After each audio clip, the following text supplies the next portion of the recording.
Looking back on the week that was and forward to the week ahead. It's the Fantasy Football Hustle. Here are your hosts, Brian Drake and Dwain McFarland.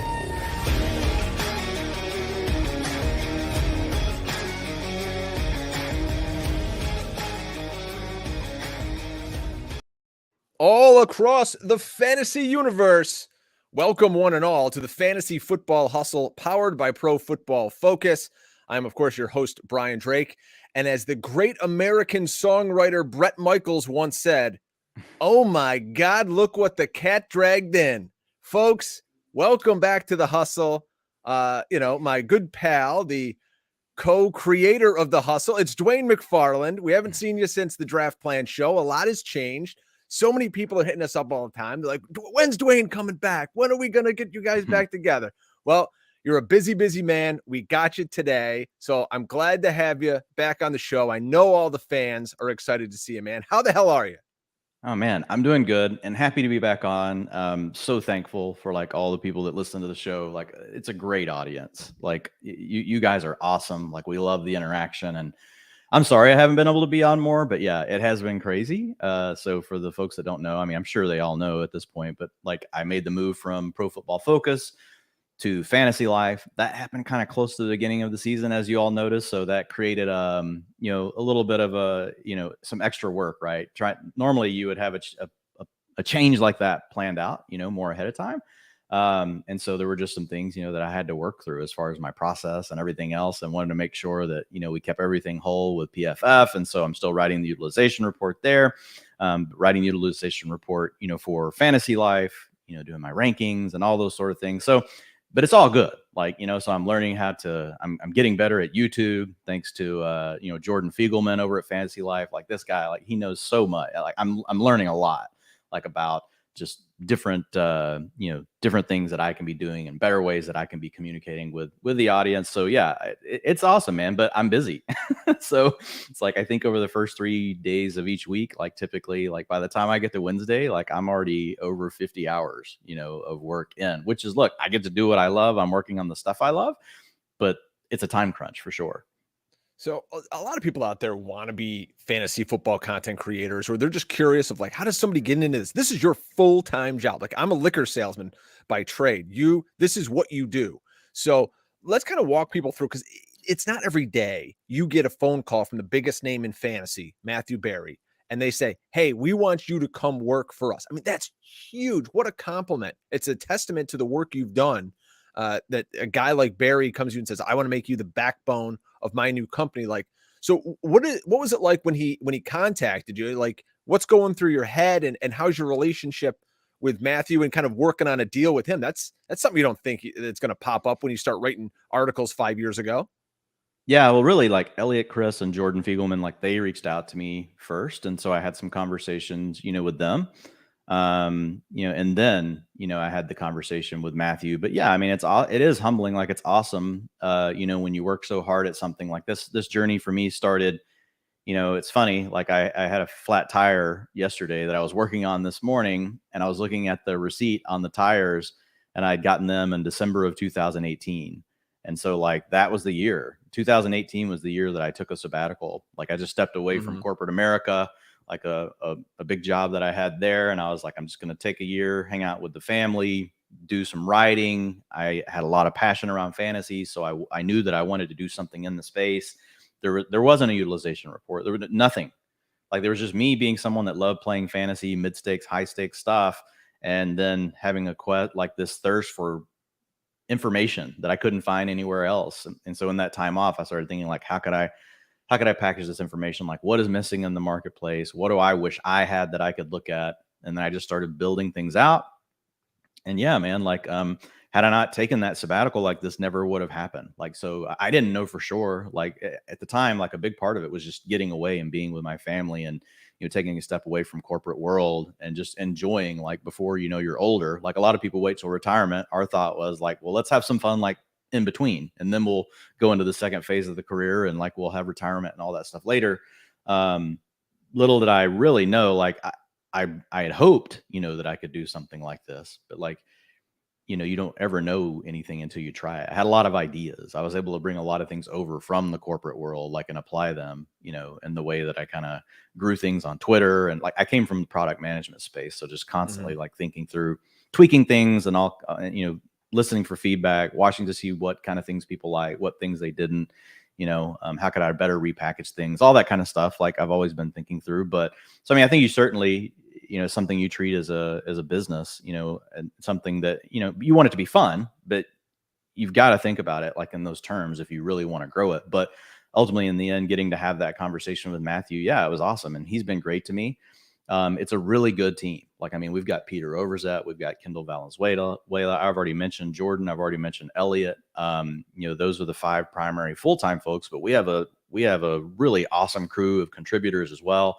Like Cooter Doodle she is hilarious. Like I'm cracking up at her all the time. We've got Sam Wallace. Like he's a great dude. There's just, it's a great team. Like, and I'm leaving people out. Like the whole team is awesome. So it's, and the graphic design people, like, a guy named Elias, dude, like the stuff they put out, it's crazy. Like how committed they are to making this thing really work, which is part of what drew me in. So I was very excited. And Matthew, of course, like has been, you get to work with him, it's awesome. Like, and just seeing him like perform and seeing him do his thing, like, and getting to be like on, recording with him and watching him, do things and the way he does them. And like, he's really good at it. Like he's really good at what he does. And he has been awesome to me. Like, he'll text me and he reaches out to me and he cares a lot, about the company. He cares a lot about the people at it. He cares about the success. So that's all you can ask for, man. You're getting to do what you love doing.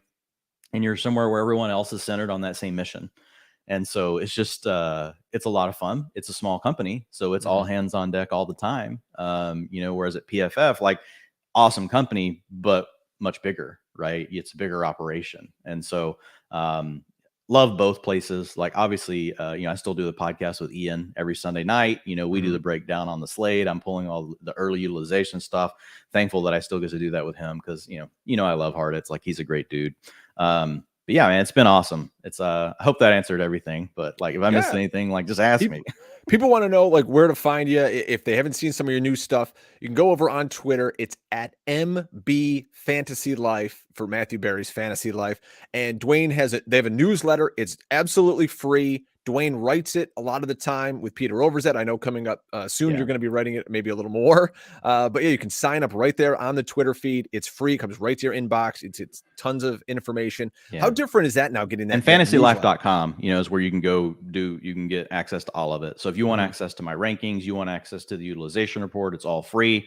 We've also got, we've got projections from a guy named James McCool. Like he's awesome. Like he's running all this back end data. We've got, a props tool. We've got a waiver wire tool. Like a lot of this stuff's been built like since I've been there. That's the other thing, like how quickly like this company moves on stuff and gets things out the door and starts getting feedback so that we can iterate, and make those things better. So you just go over to www.fantasylife.com. And again, like it's all free. So yeah, I mean, there's no reason to not go check it out.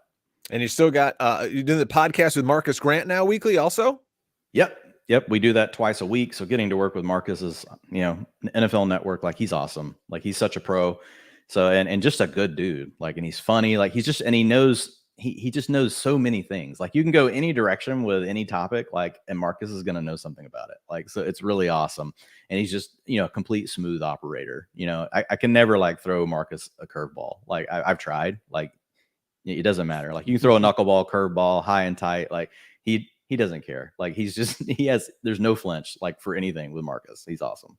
And that's the great thing about what you and I have here too, is there's very little prep for what we've done over the last 5 years. People come to me and they say like, oh, you guys have this great show. And like, really, I figure out what I'm going to talk about. Dwayne does his research and then we just kind of meet and say, I'm going to throw shit at the wall and we're going to have, Dwayne knock it out of the park. So that's what we're going to do while we got Dwayne for a few minutes today. Let's kind of look around the league. We can look back at some of the stuff we got right and wrong from the draft plan show the last time we got together, and let's spin things forward as we get ready for the fantasy football playoffs. We got about 9 weeks left, folks, until we're cashing checks and hoisting trophies. So let's start things, Dwayne, in Buffalo, where the best team in the NFL, not named the Eagles, resides.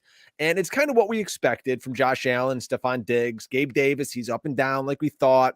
Devin Singletary, for fantasy, he's only averaging 11 PPR points a game. And the Bills this week traded for Nyheim Hines. First off, apologies on the loss of James Cook. We know how you were loving him earlier in the season and all that. But it looked like he was just about to start to come into something.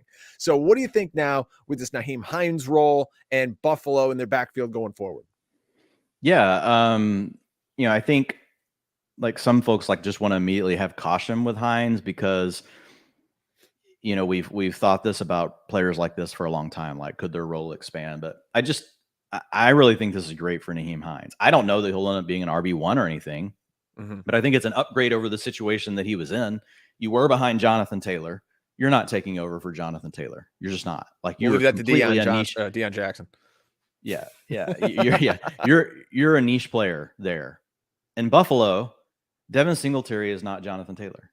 So immediately there is a chance you could just take over the starter. Number two, we know that Buffalo, I know narrative, but they've been all in on trying to get a receiving back all offseason. And that the culmination point of that was James Cook. And that bet ended up being wrong because James Cook hasn't performed. Look, these players, we can be right about a lot of things, but in the end, they still have to perform. They have to impress the coaches enough, all those sort of things come in. So I don't feel bad about the James Cook bet. You're placing a chip on a running back in around 8, 9, 10, 11 of your fantasy draft that was behind an underperformer, right? And Devin Singletary and an offense that wants to throw all the time. So I think Nyheim Hines will immediately take over the passing down role. Maybe not this weekend, might need one more week to acclimate to the playbook. But that's really where Devin Singletary's additional value has come from this year. He's had a couple of games, his biggest games, he finished as the RB4 in week 3 at an 18% target share. Finished as the RB20 in week 4, had a 16% target share. Finished as the RB14. Those are his 3 best finishes. In week 6, he had an 11% target share. Because really behind Stephon Diggs, they don't have anyone. Gabriel Davis is a big playmaker, but he's not a target demander. Dawson Knox can make plays, run after the catch. He doesn't get open and demand targets.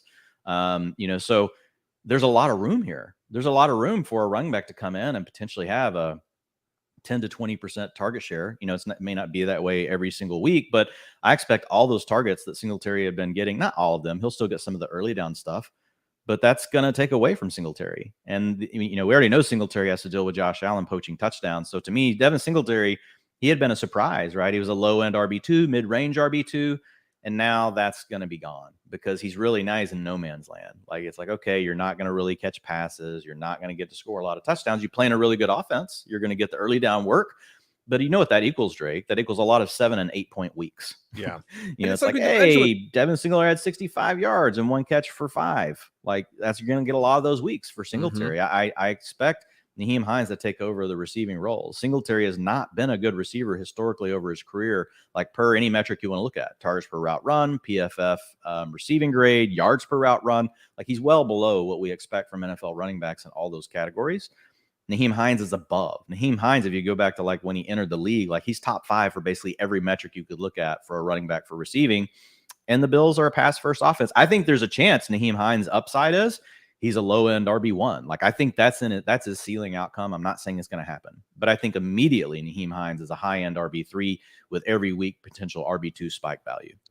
And we were big early in the season. The word that you used often was archetype. And really, that's why you were so high on James Cook. Yeah. So if Nyheim Hines hits, that's what you were talking about. It's the archetype. It's that pass catching running back. He can play a little out of the slot. He can run a little bit. A lot of things people worry about with Josh Allen, which is, oh, no, he doesn't throw the running backs. It's already been proven wrong. He's doing it this year to Singletary, who's not even a good receiver. So, that is a case that I think that's a good data point just to consider as you think about Nyheim Hines as well. Look, treat Nyheim Hines like an RB3, but just realize I do think there could be more. And I know a lot of times when you get a move like this, Twitter explodes because it's it has to be black and white. Oh, I don't know why anybody cares about this move. And then you have other people going bananas over Nyheim Hines. The truth is probably somewhere in the middle. And we'll see how it all shakes out. But I do think there is a nice range of outcomes here, and the high end could be better than we think. In the offseason, if you were listening to The Hustle, you know that Dwayne was big on Kyler Murray. He was your QB to target this year. Right now, he's QB 6, and he's averaging 20 points a game. This offense, though, is so scattershot over these first 8 weeks. We got DeAndre Hopkins back, But really, if you watch the games, it's playground ball, and now it's just throw the ball up to DeAndre Hopkins. He's wide receiver 3 over the past 2 weeks. I mean, the guy's the entire passing game. He's got a target share over 37% since he's returned. So do you think this sort of singular laser focus on Hopkins returns down the line? Maybe we get Hollywood back. Rondell Moore's popping up every other week. But what are your thoughts on this Arizona team? Yeah, I think, again, archetype on Kyler Murray.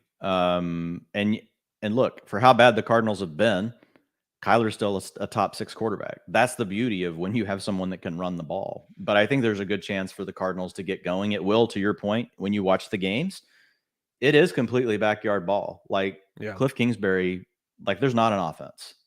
It's really all on Kyler's shoulders. But getting Hopkins back really is huge for him because Hopkins can beat zone coverage. He can beat man coverage. Hollywood really struggled like when they get up against zone. Like against man, it was fine. But once they went to zone, it was kind of like, okay, like, he's just not been a guy that can consistently beat both types of coverages over his career. So now you've got Kyler Murray with what we know for sure is a healthy DeAndre Hopkins. He can always go to him. Rondell Moore has had an improved role, which is great. And then, Zach Ertz is still a good player as well. And this is a team this team is trailed by 4 more points on 75% of their plays, right? So their defense is also terrible. And they get to play in plenty of good, matchups where there's shootouts. Like Kyler Murray still has top 3 upside. Like we could look up in 3 weeks from now and be like, holy crap, Kyler Murray's QB2. Why? Because of the archetype. I wish he played in a better offense where the scheme was good. But if I had to pick between scheme and playmakers, I would still choose playmakers. And he has that. Like he's got DeAndre Hopkins, he's got Rondell Moore, he's got Zach Ertz. They're gonna get James Conner and really a playmaker, but like he's above average NFL running back. So yeah, I still have hope for Kyler. And since Hopkins has been back, like he's had a 7.0 and a 7.5 or 7.4 yards per attempt. Like he hadn't eclipsed 6 yards per attempt in any game before DeAndre Hopkins came back. So it's a big improvement, getting Hopkins, and it just, and now like it opens things up to throw to these other options, but he knows he can always depend on Hopkins. So yeah, I love Kyler. And if someone's sour on Kyler, like I still think he's a buy low. Like dude, he has more dropbacks and he's on pace, like to be he has more dropbacks than any other quarterback in the league. And he's still on pace to be top 5 in rushing attempts. Like if you just go back and historically and look up the quarterbacks that have done that, you're like, oh, QB2, QB3, QB2, QB3, QB1, QB1, QB1. Like it's hard to do what he's doing just from a pure volume standpoint and not score fantasy points. Yeah. So if you can, I don't know if you can buy low on DeAndre Hopkins, but Rondell Moore might be on some waiver wires. Might be a guy you can scoop up in a trade. How about San Francisco? CMC gets traded from the Panthers to the 49ers. How good does his offense look under Kyle Shanahan? Now, you've long been a fan of Shanahan. You've talked about how he can coach up players. The scheme is unbelievable right now. And it looks like he's got his ultimate weapon in McCaffrey. The last 2 weeks, McCaffrey's been in San Francisco. He's averaging over 24 PPR points. Now, we didn't even see Debo last week, so it'll be interesting when the Niners put it all together and you've got McCaffrey, Debo, Kittle, Ayuk. And don't forget, they're going to get Eli Mitchell back after the bye. So he'll be, the handcuff, change of pace. He's a talented kid. So, I think he's going to get a few carries here and there too. But man, oh man, as a Eagles fan, looking at this NFC, I'm nervous about these 49ers right now. Yeah. I mean, the 49ers are just going to go as far as Jimmy G goes. And I don't necessarily know that Kyle Shanahan coaches up anyone well. I think he has a great scheme. I think he puts his players in positions to succeed. I do wonder really how good of a players coach he is, like as far as developing people. I don't know. I feel like he basically needs someone to fit into what he wants, and then he will put you into a position to succeed. Well, with CMC, you've got an elite player. And CMC, you can put in any position, which he did last week, and he's going to succeed in all of them because he's a badass. He's CMC. So that's really good for him. But as far as like Debo and Ayuk and Kittle all continuing to eat, like they are going to have to throw the ball more. Kyle Shanahan is going to have to be like, okay, I've got all these weapons and we're going to have to score points to beat, these other teams, that are good. You're going to have to deal with the Eagles, and if you get to the Super Bowl, obviously, you're going to be dealing with the Bills, you're going to be dealing with the Chiefs. So we'll have to see what he's going to do. But if he continues to like run the ball 50% of the time and only drop back 50% of the time, like, then to me, you're not really maximizing like this team, because you could do everything Kyle Shanahan does in his scheme without running the ball 50% of the time. You can still use play action. You can still go under center. You can still use bootlegs. You can still get all the movement, get the ball to all these players in space. Like, you don't have to run the ball 50% of the time to do that. But I don't know. I don't know what Kyle Shanahan's going to do. I mean, if he's talking to the daddy Mike, he's probably still going to keep running the ball 50% of the time. I'm now, looking at your utilization report, and they're 25th in plays per minute. They're scoring, they're 22nd in the league. I mean, they're running the ball a ton. It's just kind of this slow, methodical offense, and it's just like, where's the explosion? Maybe that's Jimmy G, is they don't have that explosive element because they don't trust him to push the ball down the field. It's a lot of dink and dunk and run the ball. I don't think Jimmy G even has to push the ball down the field, to be honest. I think they should just run the same offense Miami's running. You've got basically the same. Tyreek Hill and Jalen Waddle together are better than Debo and Ayuk, but like, it's close. And then when you add Kittle in, and then you add McCaffrey in, that's better than what Miami has.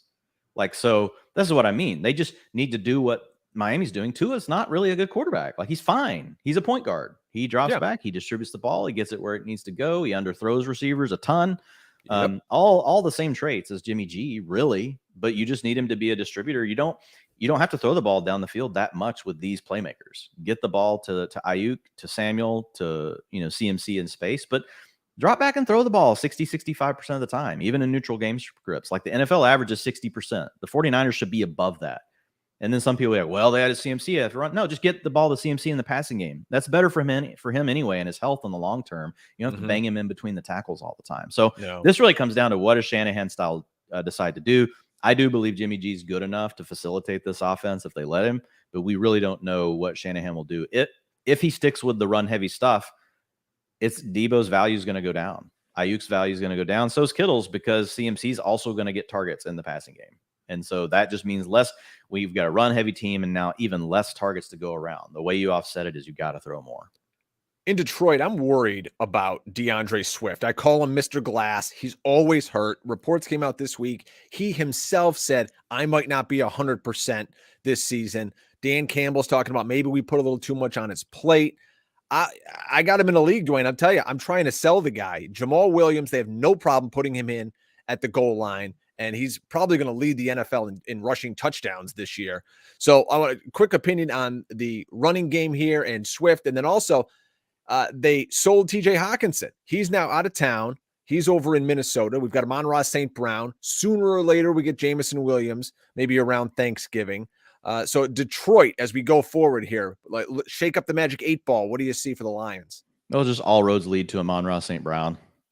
I mean, St. Brown, he's the guy you go buy low on right now. The injuries are still lingering in people's heads. The week 1 and 2 stuff is kind of, tarnished at this point. He had the game where he basically came back and he was more of a decoy. He was still dealing with the high ankle sprain. Then he got the bye week. And so, I mean, last week he had a nice game, but it wasn't a huge game. So, like, that's the play. You go get Amon-Ra. Like, he's going to be working that short intermediate area of the field. Hawkinson's no longer going to be getting anything there. Really, the other guy they like in that space and they like to work in, is really DeAndre Swift. So if he's not 100%, that's a challenge. Swift still has all the passing down role. Sounds like they just want to give him less work in the ground game. Yeah. And so, that's good for Jamal Williams. I also think that Craig Reynolds, if you're playing in a deep league, that's a very sneaky running back to stash, because he took over the DeAndre Swift role when DeAndre Swift was out.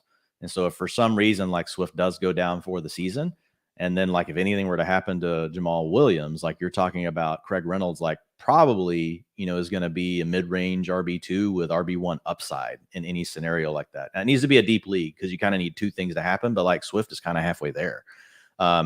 Swift, over the last 3 games that he's played, man, he hasn't gotten over 27% of the rushing attempts. After week 1, we saw him in a very robust role. It was really almost like, after looking at week 1, it's like, whoa, we probably overestimated what Jamal Williams' role was going to be. Now, he still came through that week, because what you mentioned earlier, he gets all the carries inside the 5. I think that's going to continue.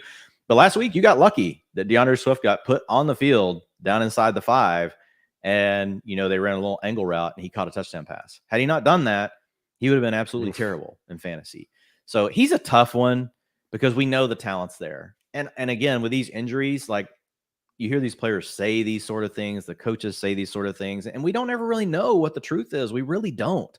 Like, they could say something like that, and 4 weeks from now, DeAndre Swift's 100%. And we're like going, holy shit, I sold DeAndre Swift. I'm a freaking complete moron because he's going to be going off for top 3 finishes.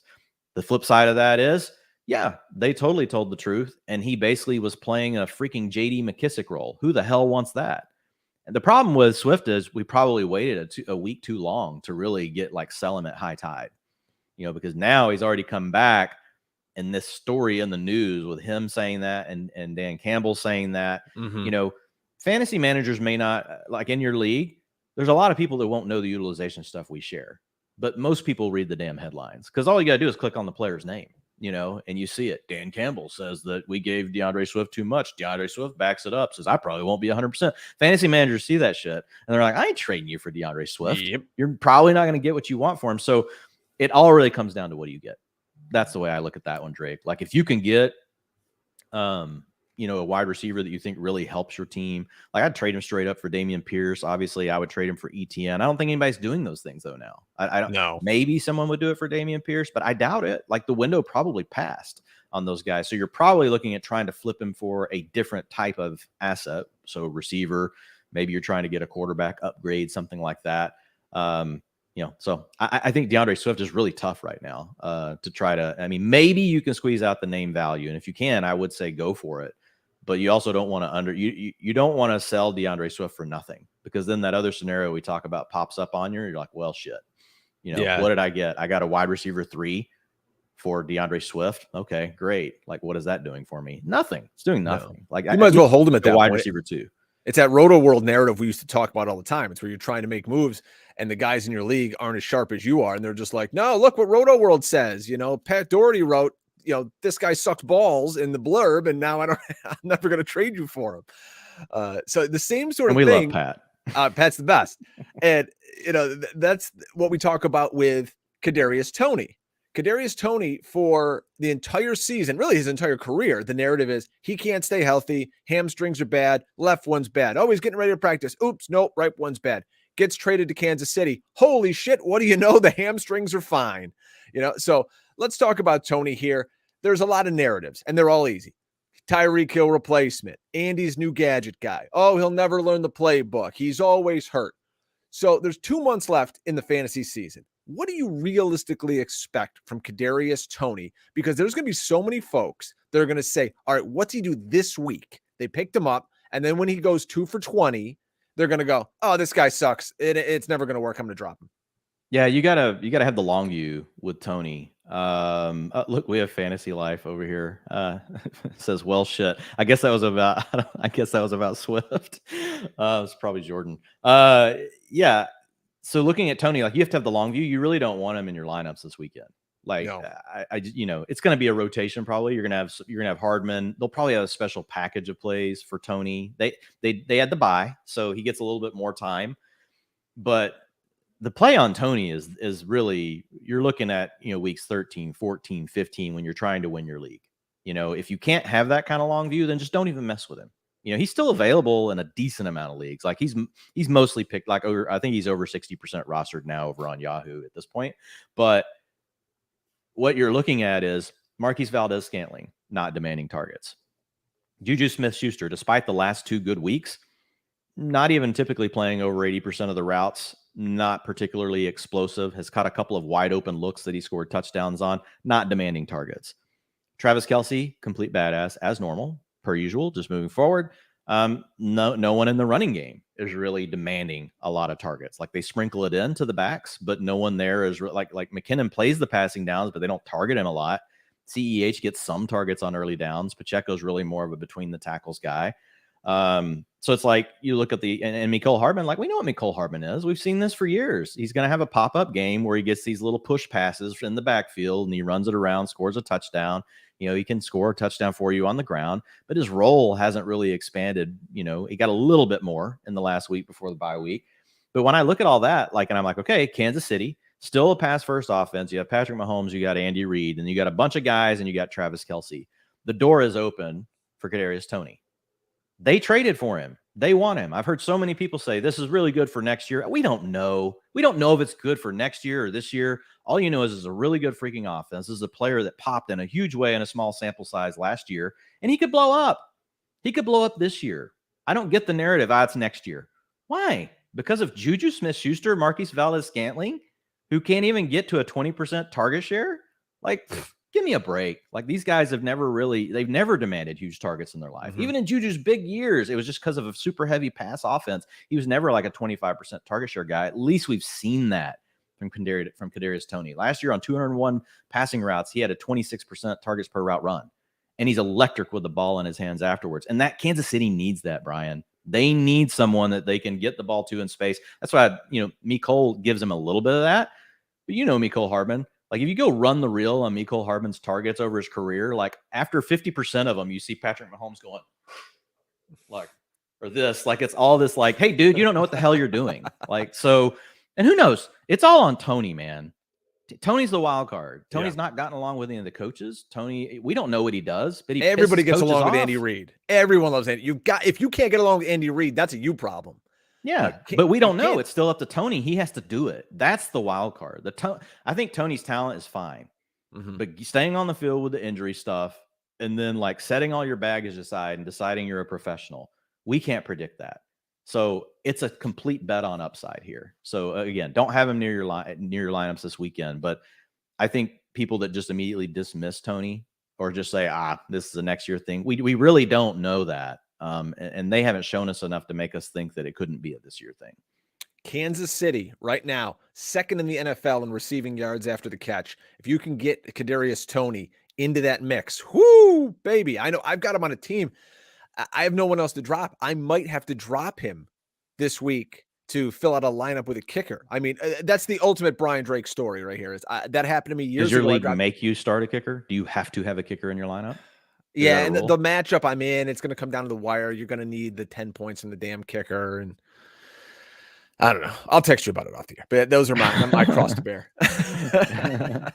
A lot of times in a situation like that, if I don't have to carry a kicker and I don't have to start one, I just will take a donut for the week. We've had so many guys in our league start doing that, and now they're like, well, shit, I don't want to. Look at this week. It's bye-mageddon. There's six teams on bye. Drew Davenport and I just did a show on it a day or so ago. Go on YouTube, check the archives, find that show, and talk about it. It's madness. Browns, Broncos, Cowboys, Giants, Steelers, 49ers, all off this week. Can you get Terrace Marshall if you had to drop Kadarius Tony?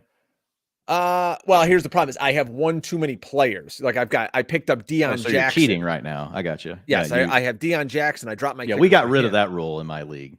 You know what though? This is just another. You know what the real takeaway from this story is? Get rid of kickers. First, just get rid of kickers. Keep the roster spot. Just get rid of kickers. What are we doing? Yes. So I'm the commissioner of the damn league. Every year I put up the vote. Guys, can we get rid of kickers, right?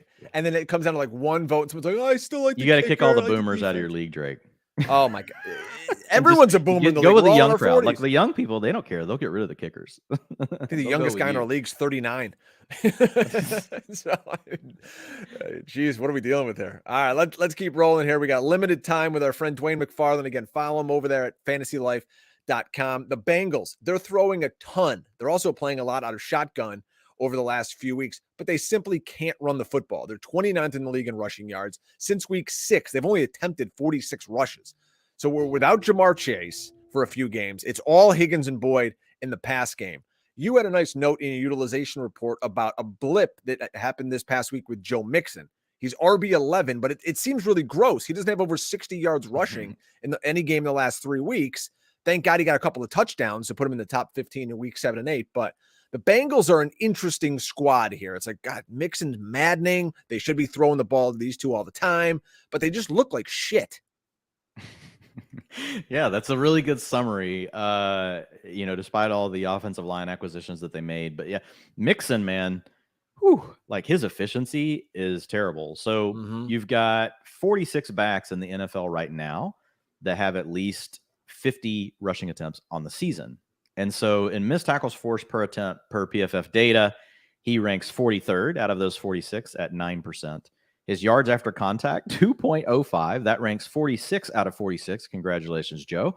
Explosive rush rate. So those are carries of 10 plus yards or more. He ranks 43rd, 5.4%. So yeah, it's not good for him on the efficiency front, but you did talk about the blip. We saw him with a 20% target share last week. So that could be something that could continue. You know, we'll have to wait and see, but with Chase out, clearly there are targets up for grab. So your video froze. So if everyone thinks Dwayne is a ventriloquist dummy now, I know, I saw that. But we still got him talking. So we're cool with that here. Let's keep rolling here. I'm a little bit concerned about Justin Herbert. So we're not going to see Keenan Allen and Mike Williams for a little bit. We're at a good spot with Austin Eckler from what we thought was a slow start. Now he's the overall RB1. And Gerald Everett, he's very solid. Does it even matter, though, what scrubs they throw out here in this offense? Or it's just whoever's out there, he's going to throw the ball to? Yeah, I mean, theoretically, like you would like someone that's really proven that they can earn targets that's going to be on the field. I think Palmer's the closest thing to that. You know, Everett's been solid this year, but I think you just have to temper expectations. But it's hard to not count Josh Palmer as, you know, he's a wide receiver 3 this weekend, and he definitely has wide receiver 2 upside. I'm not as high on him as some folks. And it's just because, look, like with running backs, we can just get the volume and plug it in and you're good to go. With receivers, like they still have to do their part. Now, you do have a good matchup this weekend. So the matchup does help. So Palmer's a wide receiver 3. And if you're hurting, obviously, if you're hurting in bye weeks and Palmer's there, like he's probably already been picked up. But like you easily can just throw him into your lineup. You know, DeAndre Carter, you know, maybe, you know, he makes a big play. Everett, I did give Everett an upgrade this week. You know, I've got him as a mid-range tight end 1 in the Bye-Mageddon. So, yeah. Let's keep rolling here. We're going rapid fire, baby. People they're hungry for the knowledge here on the Hustle Us Back Together. We love seeing everybody in the chat. Thank you guys so much. I love having you guys in here. Shirley's giving out advice. We got people asking questions left and right. If we get to some time at the end here, we'll hit on some of those.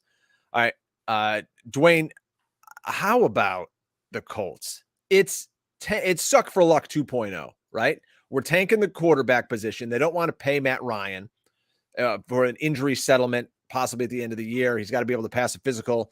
JT's got this ankle. Remember before, earlier in the year, it's like Jonathan Taylor hasn't missed a practice since he was in 4th grade. Now he's missing practices. He's probably going to miss games. Wheels up on Deon Jackson. I said on our hustle the other night, I think Deon Jackson could be a league winner here because it would not shock me in the slightest if they shut down JT later in the season because they're full on in a tank here to get a quarterback. Yeah, I think it's possible. Sorry, trying to unplug the camera and do stuff to like get this thing to work right for you. This is the best. Yeah, this is awesome. I don't know. I don't know why it's doing this. Jordan's trying to help me on this side. He's like, hey, unplug the camera, do this, do that. So I'm kind of multitasking here. But the question was on Deon Jackson. I think Deon Jackson, he has to be rostered in every league. Maybe not in 8-teamers. But certainly with what we're dealing with, who knows if they'll go into tank mode. There's a constant pull, you know, it comes down to like the GM and the coach, right? Like Frank Reich's going to want Jonathan Taylor on the field, period. Like he's coaching for his damn job. But, you know, there's probably an argument every day between him and the GM about how much do we use Jonathan Taylor? Like if we're just not going to be very good. But the problem is like the AFC South, like is not good anyway. Like nobody's really out of it in the end. So, but as far as Deon Jackson goes, like we've already seen, like, look, when someone gets the volume at running back, it's fine. Like, I mean, it kind of stinks, right? This is why we drafted Nyheim Hines. It was like, okay, great. Maybe he gives you some RB3 value. Maybe whenever Jonathan Taylor's out, he gives you some spike week RB1, you know, value. And so it ends up, you know, Nyheim Hines comes out and gets a concussion on the first play of that game, and it's all Deon Jackson. So, yeah, I do think Jackson is someone that should be on rosters everywhere. If he does, you know, get the start this weekend, like you're never going to plug him in as an RB1. Well, maybe you would this week because, you know, we have 6 teams on bye. You got Nick Chubb out. You got a lot of running backs out this week. You got Saquon Barkley gone. So he'd be a borderline RB1 this weekend. I'm still going to have him in the RB2 range, but that's starting pretty much for anyone, anywhere. But he's in that group now, Drake, of like Rachaad White, these other guys, like not quite the talent profile, but he's clearly the back behind, you know, a guy that gets a lot of work. You mentioned Rachaad White, and let's talk about the Tampa Bay Bucs. It's ugly. The team isn't winning. Everyone's piling on. It's a bad offensive line. They're terrible on 3rd down. I've been tweeting about that. But for Mike Evans, he's still kind of chugging along. Top 11 in PPR. On the other side, Chris Godwin, when he's played, he's got a 26% target share, but he's just not finding the end zone. He's the embodiment of my favorite Steve Stifler quote, "You don't score until you score." And then, of course, we've got Lenny doing his thing with Rashad White maybe lurking in the shadows. So, I mean, is it just kind of bail on Tampa Bay, or you think Tom Terrific, now that he's out hitting the clubs looking for chicks, is going to turn it around? Yeah, I mean, the problem is, like, what are you bailing for? You know, yeah, the offense has struggled, but like it could still easily get going. Like, I don't know that Tampa's going to suck the rest of the year. Like, it's still hard to bet against Tom Brady, right, over the course of an entire season. Like, at least for me, it is. Maybe for some people, it's not. So yeah, Chris Godwin is a guy that I love. Like, you know, his targets per route run have been fine. His target shares have gone up. Each of, you know, not up, but his target shares have been up overall over the last 3 weeks. And, you know, he's been out there over 90% of the routes. So they clearly think he's obviously not 100%, but he's healthy enough to be on the field. And so when you look at a guy like Godwin, like, to me, it's just a matter of time before he has a blow up game. The other thing I'll say on Godwin is he's one of the few wide receivers that every single year you actually see that he is pretty much better against zone. Not pretty much. He's better against zone covers than he is against man. And a lot of that comes down to the way that, you know, certain route concepts and things work. But like, Brady doesn't go to Mike Evans and heavy zone coverage, like, because typically Mike Evans, the route tree he's on, it's going to mean you've got a cornerback and a safety involved, because he's usually pushing the ball down the field. Chris Godwin is working more intermediate underneath. So when you get in zone type coverage opportunities, you know, he's going to be matched up against linebackers and safeties a lot by design. And so his targets per route run this year, Drake, against man coverage, 12%. Against zone, 29%. They're playing the Rams. The Rams play the most zone coverage in the NFL. I think it's a very sneaky spot for Chris Godwin to potentially be the number one wide receiver on the whole slate. Ooh. I could very easily see us seeing an 8-catch, 110-yard game, 2 touchdowns. Like, that could happen for Chris Godwin this weekend. So that also makes him a buy low. Like, he's somebody I would still remain optimistic as far as like approaching Buccaneer assets, as far as like just thinking about their stock for the rest of the season. And part of that is just because, like, again, like, what else are we going to go after? There's so much bad quarterback play. Like, at least Tom Brady, we know, we've seen it. We know he can be an elite quarterback. Whereas a lot of these other guys, it's like, God, like, these people, you know, like, do you want anything to do with Matthew Stafford right now outside of Cooper Kupp? Like, you know, so I still remain not like a full on like bull market kind of thing with the Bucs, but still bullish, right? More bullish than bearish for sure. The disembodied voice that you hear is that of Dwain McFarland. If you're watching us here on YouTube, well, happy to have Dwayne back, of course, now rocking and rolling over at fantasylife.com. Hey, how's your high stakes teams doing? Are you taking a little back seat because of your major workload here? I mean, I know you and I are splitting a team in the pros versus Joes. What's going on in the high stakes world for you? Oh man, it's good. Like, I mean, dealing with injuries like everyone. You know, and it doesn't really matter whether it was a 0 RB team, whether it was an anchor RB team, whether it was a robust RB team, like, just dealing with injuries all over the place. But they've been so widespread, it's impacted a lot of people. So yeah, I've got several teams. I've got several main event teams over at FFPC. I've got a lot of football guys teams, and they're all close to the top. I mean, not all close to the top. I've got several that are close to the top in both. I have some that are completely terrible, but that's okay, because now I can just write them off. I think I have 2 teams that are 1-7, and like, I just move them to the bottom of the queue. And like, if I get to them on a waiver wire run, great. If I don't, I'm not worried about it. Like, I'm more focused on the 7-1 teams, right? The 6-2 teams that have a lot of points. So a bit of both, you know, and then some just misses, like things that we thought were going to be good that were not good. And so I know I saw earlier in the comments, Shirley said you might as well talk about, Kyle Pitts. Pitts. Everybody wants to live it up around Kyle Pitts. So, well, let's go there with Kyle Pitts. And I was on record a few weeks ago. I was talking to our former guest, Chad Schroeder, on Twitter about Kyle Pitts. And I was saying, listen, if you're in a redraft league, I was like, I don't give a shit if you drop him. Like, I don't care. Like, you can find, I get he's a high profile talent and all this stuff. I'm like, you're telling me you can't go find Greg Dulcich on the waiver wire, be a more consistent threat. And maybe it's dumb to say that, because you're like, wait a minute, I picked this guy in the 3rd round. He's so explosive and all that. That offense is a joke. It's a high school offense. They're hiding the quarterback. They don't want to throw the football. So yeah, I mean, will we get a good week out of Kyle Pitts here and there? Absolutely. but the other week when they throw it to Drake London, he's going to go 2 for 20. Yeah, I mean, look, this all comes down to Arthur Smith. Like if you're playing in a dynasty league, like I still think the move is to buy low on Kyle Pitts. Like I still think it's going to be fine, over the long term. But like this year, like obviously all bets are off. This is a situation where it's not been good.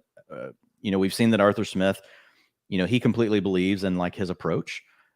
He thinks that what he is doing is really it's the way to win games. I mean, he's come out and told us that. He said, "Hey, we're here to win games, not to win at fantasy." And Aren't they in first place. Yeah, and they've had a lot of things go their way. So a lot of people are trying to look. Arthur Smith, like schematically, does a lot of things that I like. So I think there are positives for him. He uses a lot of play action. He moves people around. There's a lot of things that we've seen over the last several years that actually show like it helps your offense. And so I think he does those things. My challenge with Arthur Smith is that he doesn't get the ball to his best players. He's handing the ball off. It's the same thing with Shanahan. You can get the same impact, right, out of play action, whether you run the ball 50 times or not. It really doesn't matter. So I think Arthur Smith is actually like, he's a plus EV coach when it comes to like X's and O's on the field. I get concerned, like early on, he just wasn't keeping his players on the field. At least Kyle Pitts, though, over the last couple of weeks, if he got dropped, I'd be picking him up just because, I mean, the fact that, look, let's be honest, there's not very many good tight ends. So I'd rather have Kyle Pitts and just go down swinging than try to freaking, play Robert Tonyan or some shit like that. Like, I'm out on that. I like Greg Dulcich, actually. Like, he's shown us quite a bit. So from that perspective, look at that. Multitasking. Finally got it. Hey! Thank you to Jordan Fiegelman, always helping me with everything technical. Like he was giving me all the steps to go through. So we finally got there. But for me with Pitts, I'm still just going to go down swinging with a player like that, to be honest, like over a lot of the options on the wire. So I get it. Like if some people want to get away from it, but I will say for the last 3 weeks, he's at least been on the field. So that's a plus. We had that period of time where Arthur Smith acted like he just didn't even want to play Kyle Pitts, which that's the mind-boggling thing for me with Arthur Smith. He did it to Drake London too. Like, in what world do you think the defense is actually, concerned that you don't have Kyle Pitts and Drake London on the field, and that you've got Olamide Zaccheaus and what's the other guy's name? I forgot it. I used to know it because he was playing so much. The Larry. other tight end. I don't know. Yeah, Larry's on the field. No, they're like, God, they're like, thanks. We appreciate this. So all we got to do is worry about Caleb Huntley. Sweet. Let's keep bopping around here. We got you for another minute or two. The Steelers, bad offensive line. Matt Canada's the worst. Bad scheme, young quarterback. Chase Claypool's now gone. We see him in Chicago. Will we ever see Deontay Johnson return to relevance? The guy hasn't finished as a top 40 wide receiver since week 5. It's killing me. Pickens, we know he's going to be a stud. Najee Harris, guy's running in cement. I don't know. 2 weeks ago, would we have said DJ Moore was ever going to return to fantasy relevance this year? Before the season started, would we have said DK Metcalf or Tyler Lockett were going to actually be potential wide receiver ones? We can split these things both ways. It's really interesting, right? There's certain scenarios where we looked at it and we said, man, we don't want any part of that crappy offense. Steelers, you were right. There are other ones where like, man, I don't want any part of the Seattle Seahawks. We were wrong. So it's hard. Like these, at the end of the day, like Deontay Johnson's a really talented player. Like the dude can get open and he's still underrated. People still underrate Deontay Johnson. You don't earn 25, 30% target shares just, like it's nothing without being really good. And he's a really good player. He's the best player on the Steelers, like by far. Like George Pickens, maybe he can come on and be something. He's not proven. George Pickens could still be a really good player. I'm not saying he won't. But Deontay Johnson has shown us he can be a good player. So now you got Claypool gone. I think that opens up the door a little bit. Deontay Johnson, though, it's tough. Really, what you need for him is you just need Pickett to be better because the pass rates, since they've gotten away from Trubisky, are fine. Like they're throwing the ball above the NFL expectation in neutral game strips. So that's a positive for the Steelers. You've got one less target to feed with Chase Claypool. So that's a positive. You still got Freiermuth. You still got Pickens. So you have some other some options that can take the heat off. So, yeah, I think overall, like there's still a chance that Deontay Johnson can come around. The problem on a player like Deontay is like, what do you do with him? You can't get anything for him in a trade. Nothing. Trust me, I'm trying. Yeah, I mean, so like, what are your options? Drop him? There's nothing to drop him for. I guess the only question is, do I start him? Like, and I'd have to know, like, what are the players we're pitting him against. I do think that's viable. Like, he could legitimately be on the bubble of do you start him or not. Like, but you can't trade him away. Technically, the only move here is, do you trade for him?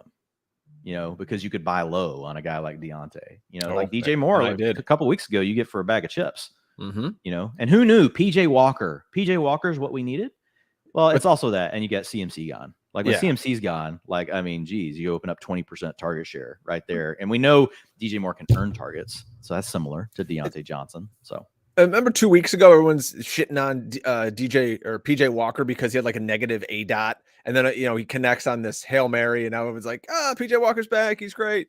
All right. Another guy you could probably buy low on. This is your favorite wide receiver from the preseason, Dwayne, Allen Lazard. This is the worst passing offense outside of the Jets I've ever seen. Just I have to get my jab in it at the Jets quarterback situation. All right, Lazard, he's stink. We know he's not great. But they've got nothing in Green Bay. These young kids can't catch a cold. It's embarrassing.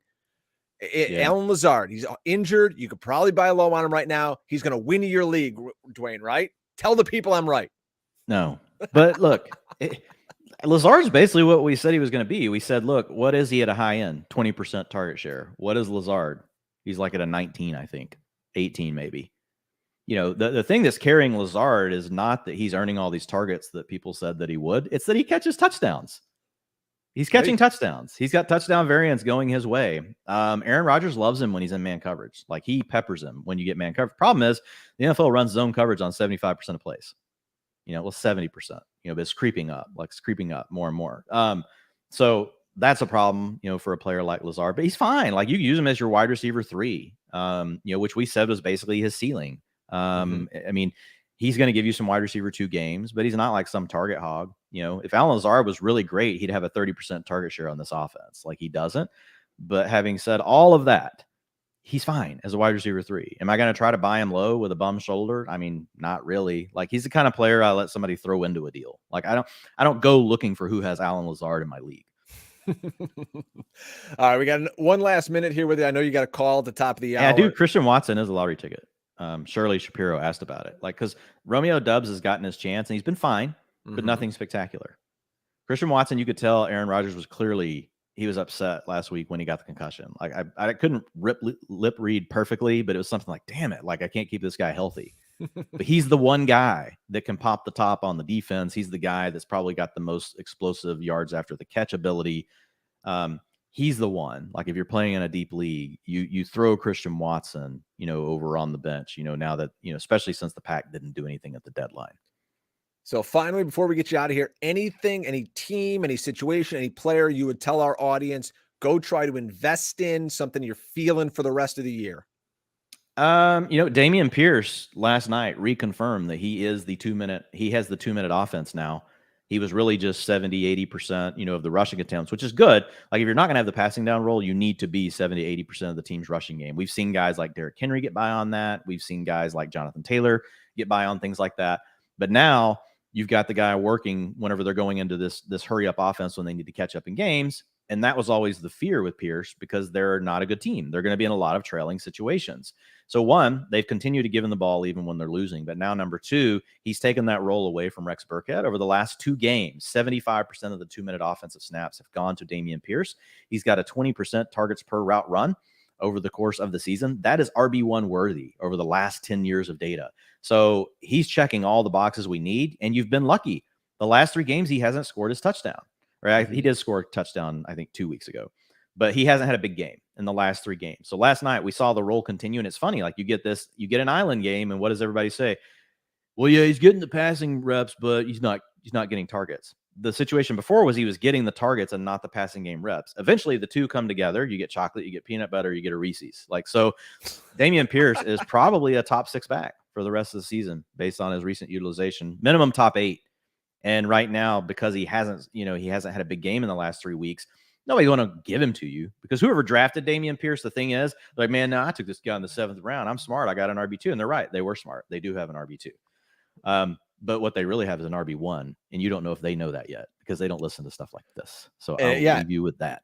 And, so many guys out there. It's tough to get home league guys to buy in. If you're really on top of the game, Deon Jackson, Pierce, all these guys, and they're like, they haven't seen it yet. So that's why sometimes these island games can help. Remember, follow Dwayne on Twitter at Dwain McFarland. I think you're over 300,000 followers at this point. It's out of control. Fantasylife.com. No, not quite. But thank you, Drake. Well, it's good to have you back, my friend. I love catching up with you. I know you're super busy. You have so much going on, but thanks for coming back and talking to our friends and family here at the Hustle.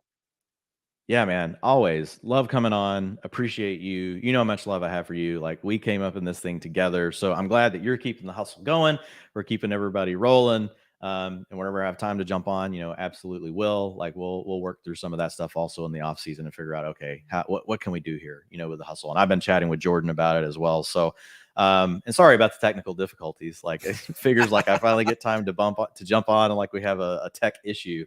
And Boomer here, like, trying to figure it all out on the air. Like, I'm just glad I got it to work by the time, that before we were done, Drake. Like, but yeah. The ghost of Dwain McFarland comes back and just haunts the hustle here and gives out fantasy advice. All right, folks. So for Dwayne, I'm Brian Drake. Check me out every Sunday night, 7 to 9 Eastern, SiriusXM Fantasy Sports Radio. I'll see you there this weekend. And remember to never get out hustled. We'll see you, folks. Thanks for hanging with us.